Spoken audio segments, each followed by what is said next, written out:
Hello, you're watching TVP World Talks. I'm Jonasz Rewiński.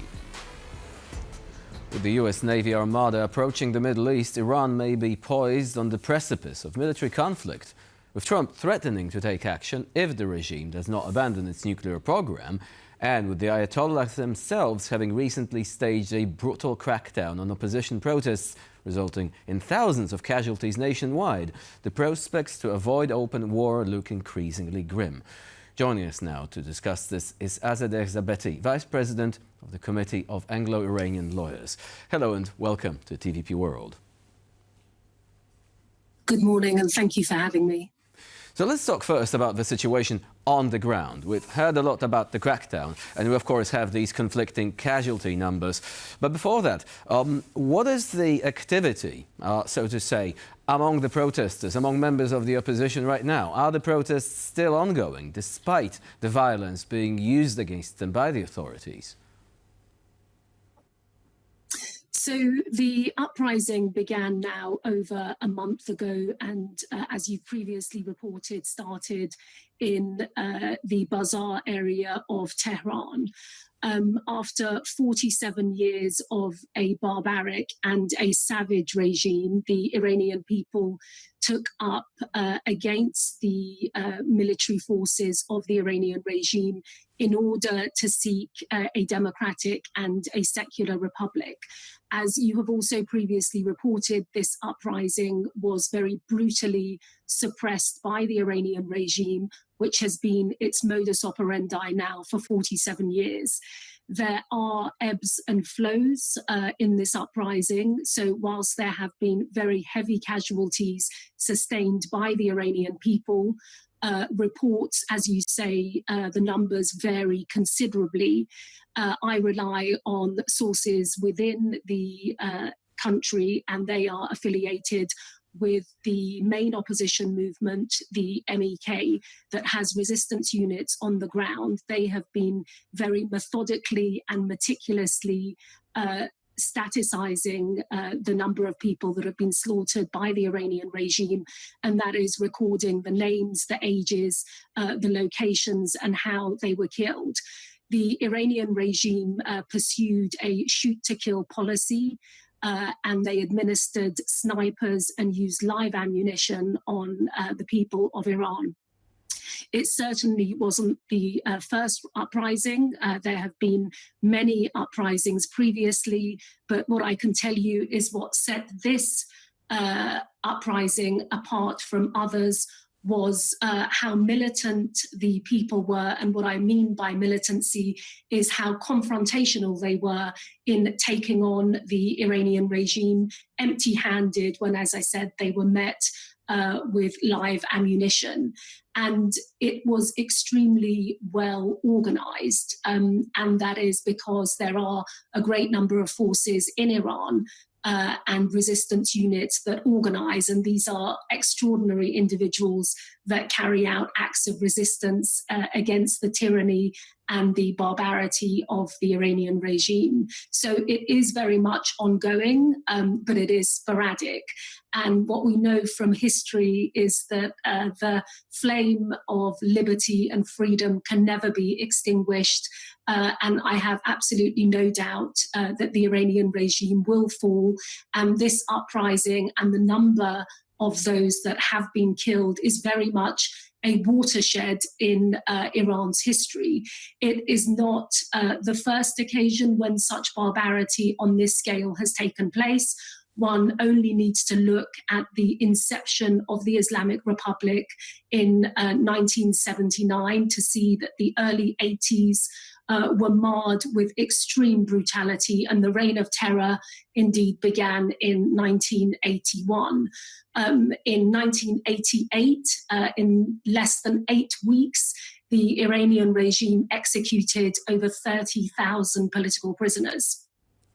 So there is a pattern there, right? But I would like to clarify the number of casualties right now. Absolutely. You said that there are reliable sources there. So what would be the general region when it comes to how many people are now confirmed dead based on the sources that you have? Of course, as you pointed out, the numbers vary considerably, some going as much as in the tens of thousands.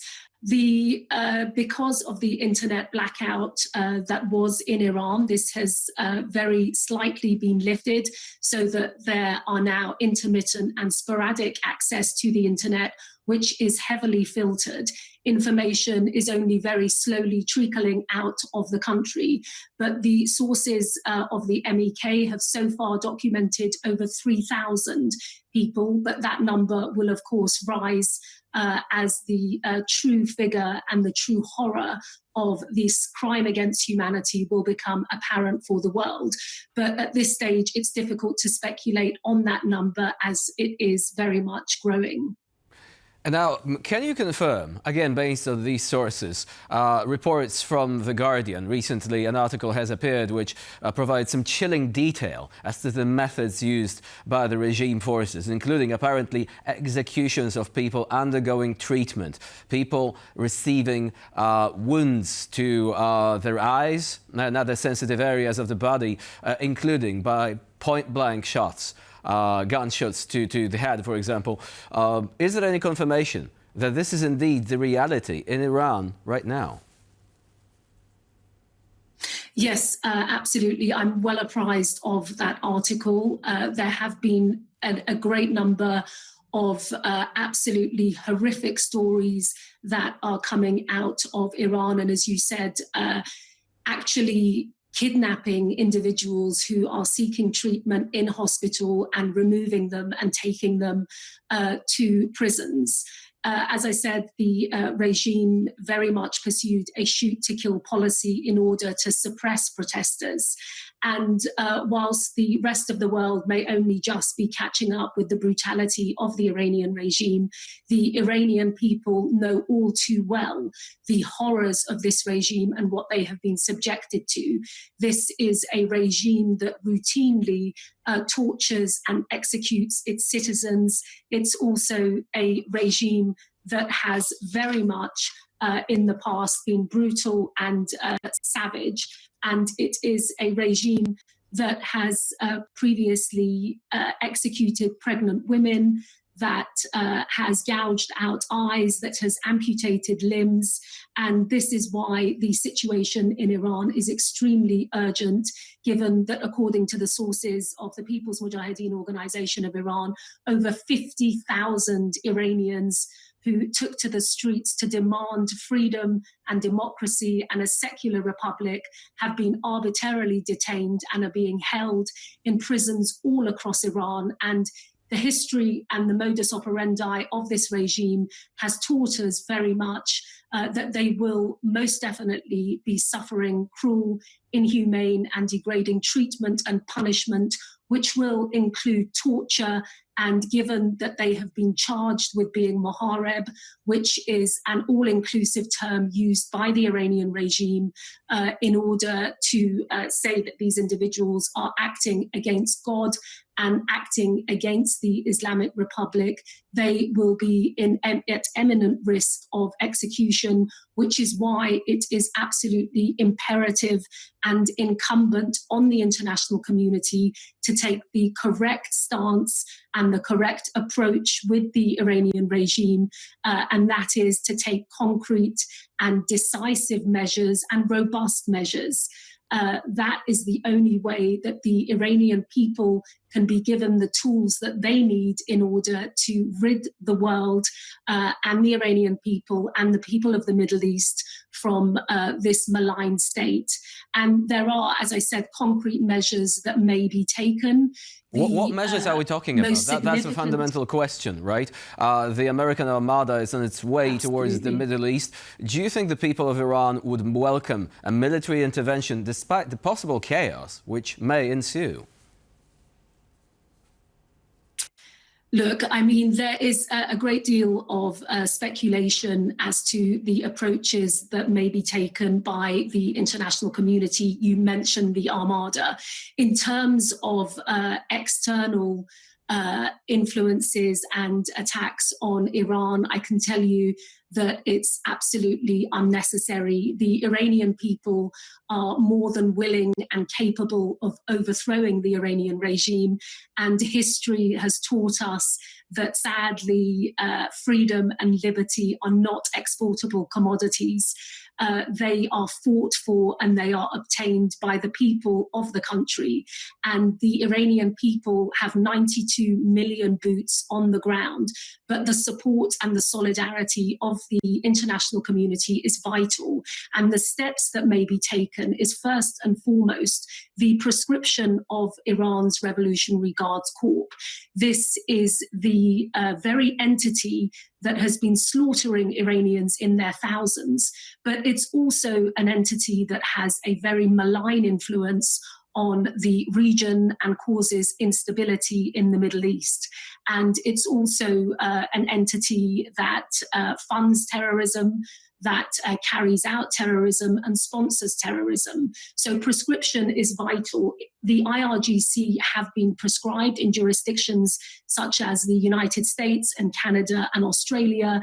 And very recently on Wednesday, they were prescribed in the European Union, which is vital as it shows that the policy of appeasement, which was pursued by the European Union, resulting in tens of thousands of lives lost in Iran, has finally been put to bed.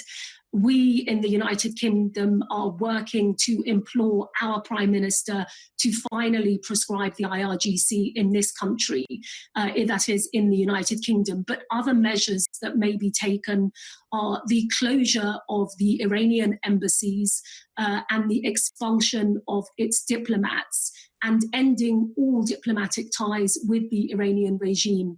Diplomacy has only further deepened the trauma of the Iranian people and given life to a regime that should be put in the dustbin of history. Other measures is to recognize the right of the Iranian people to resist the tyranny and the barbarity of the regime. So recognize the IRGC as a terrorist entity and give the people that moral support to know that the international community backs them. And these points have been articulated by the President-elect of the National Council of Resistance of Iran, Mrs. Maryam Rajavi. The National Council of Resistance of Iran are Iran's main opposition movement, and they are light years ahead of the rest of the world when it comes to intelligence on Iran. And it was over 30 years ago, 3 decades ago, that this organization demanded the prescription of the IRGC, knowing all too well its a quick question here, because we're slowly approaching the end of our conversation. Is there a channel through which this organization can pass intelligence on to its allies in the West, including the United States, so that President Donald Trump has a full picture of the situation on the ground when making decisions concerning a possible military strike? And a related question, if the strike still does happen, for example, a decapitating strike against the regime authorities, what do you think is going to happen next?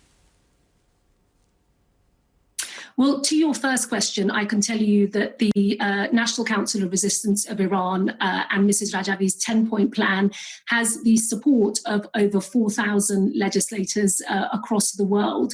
So there is broad support for the organization, and it has extensive channels, and it's also the organization that first lifted the lid on the Iranian regime's nuclear weapons program, which just goes to show the level of intelligence that it has on the ground.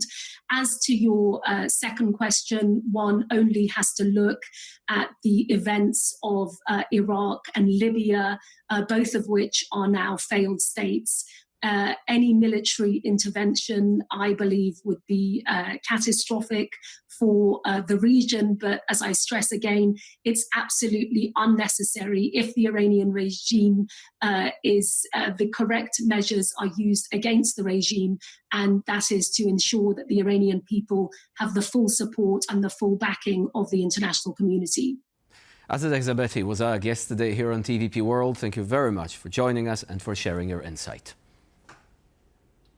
My pleasure. Thank you for having me. And I'm Jonasz Rewiński. You're watching TVP World. Please stay with us for more latest news, updates and commentary.